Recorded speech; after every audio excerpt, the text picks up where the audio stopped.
rindu suci yang tertanam di dalam hati, mengantarkan salawat serta salam kepada junjungan kita Nabiullah Muhammad sallallahu alaihi wasallam, Nabi yang telah mengantarkan kita sebagai umatnya dari alam yang gelap gulita menuju alam yang terang benderang seperti sekarang ini. InsyaAllah pada kesempatan yang berbahagia ini, izinkanlah saya membawakan sebuah dakwah singkat yang berjudul Bersedekah. Sidang jamaah subuh yang insyaAllah dirahmati Allah Subhanahu wa Ta'ala. Di bulan suci Ramadan ini, hendaknya kita memperbanyak amal ibadah kita, salah satunya dengan bersedekah. Sedekah berasal dari kata sedekah yang artinya benar, jujur, dan memberi dengan ikhlas. Ini mengisyaratkan bahwa orang-orang yang telah mengeluarkan sedekah berarti telah berlaku jujur kepada dirinya sendiri mengenai kelebihan yang telah diberikan oleh Allah Subhanahu wa Ta'ala kepadanya. Sedekah adalah pemberian atau perlakuan kita sebagai seorang muslim kepada orang lain secara sukarela tanpa dibatasi oleh waktu, dan jumlahnya merupakan bentuk kebajikan yang mengharapkan ridha dari Allah Subhanahu wa Ta'ala.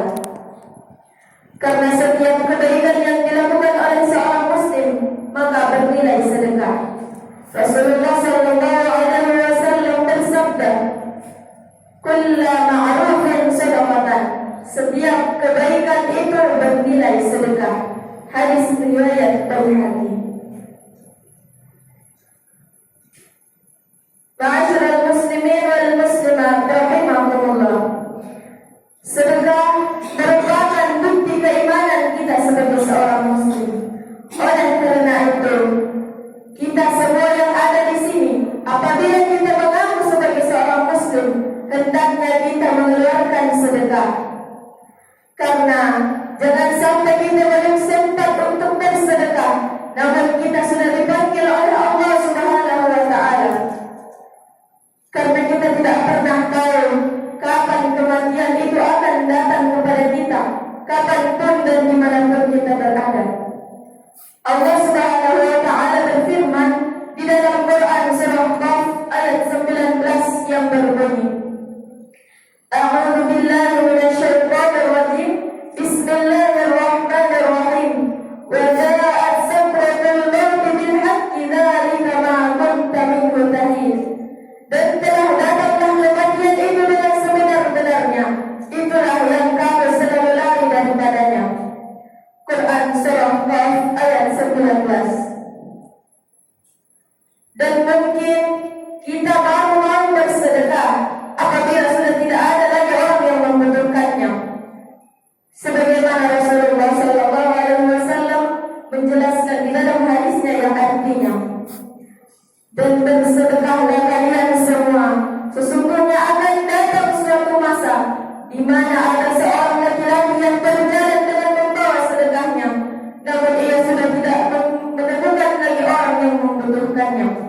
Laki-laki yang tidak peduli menjawab, andaikan engkau datang kemari, pasti aku akan menerima sedekahmu. Hari ini saya sudah tidak membutuhkannya. Hadis riwayat Bukhari. Dianjurkannya untuk menyegerakan bersedekah juga telah ditegaskan oleh Rasulullah sallallahu alaihi wasallam di dalam hadis-hadisnya yang lain. Karena jangan sampai kita baru mau bersedekah apabila kita sudah berada di tenggorokan. Ada seorang sahabat yang bertanya kepada Rasulullah sallallahu alaihi wasallam, sedekah apa yang paling besar pahalanya wahai Rasulullah? Kemudian Rasulullah sallallahu alaihi wasallam menjawab, sedekah yang engkau lakukan dalam keadaan sehat dan dalam kondisi pelit. Engkau takut melarat, namun engkau menginginkan kekayaan. Janganlah engkau menunda-nundanya sampai ketika engkau berada di tenggorokan, baru engkau mengatakan, untuk bulan sekian sekian dan untuk bulan sekian. Sidang jamaah subuh yang insya Allah dirahmati Allah Subhanahu wa Ta'ala. Kewajiban kita untuk bersedekah juga kita harus mengeluarkan atau memberikannya kepada keluarga kita yang bersikap membenci kita. Ini menandakan bahwa kita itu bersedekah semata-mata karena Allah Subhanahu wa Ta'ala, bukan kepada siapa kita bersedekah. Rasulullah sallallahu alaihi wasallam bersabda, "Al-kashifur rahimi li 'ala sadaqati afdalu." Sedekah yang paling utama yaitu sedekah yang dikeluarkan kepada keluarga yang bersikap membenci kita. Ada beberapa keutamaan sedekah yang sangat besar pahalanya di sisi Allah Subhanahu wa Ta'ala dan Rasulnya. Yang pertama, menghindarkan kita dari api neraka. Walaupun kita bersedekah dalam jumlah yang sedikit, bukan berarti kita pelit, bukan berarti kita kikir, namun kita tidak bisa bersedekah dalam jumlah yang banyak. Bahkan apabila sama sekali kita sudah tidak mempunyai apa-apa, maka cukuplah dengan berbicara yang baik. Karena Rasulullah sallallahu alaihi wasallam telah bersabda yang artinya, "Dan jauhilah api neraka walaupun hanya dengan sedekah sebiji kurma saja. Dan apabila kamu tidak menemukan apa-apa lagi, maka cukuplah dengan berbicara yang baik." Keutamaan yang kedua yaitu memperoleh pahala yang besar. Amal perbuatan baik kita di dunia seringkali dilipat gandakan. Bahkan apabila kita bersedekah dalam bentuk wakaf, maka pahalanya itu akan terus mengalir walaupun kita sudah wafat. Rasulullah sallallahu alaihi wasallam bersabda, "Idza mata ibnu Adam," apabila anak cucu Adam telah wafat, "inqata'a amaluhu," maka terputuslah amalnya, "illa min thalathin," kecuali 3 perkara.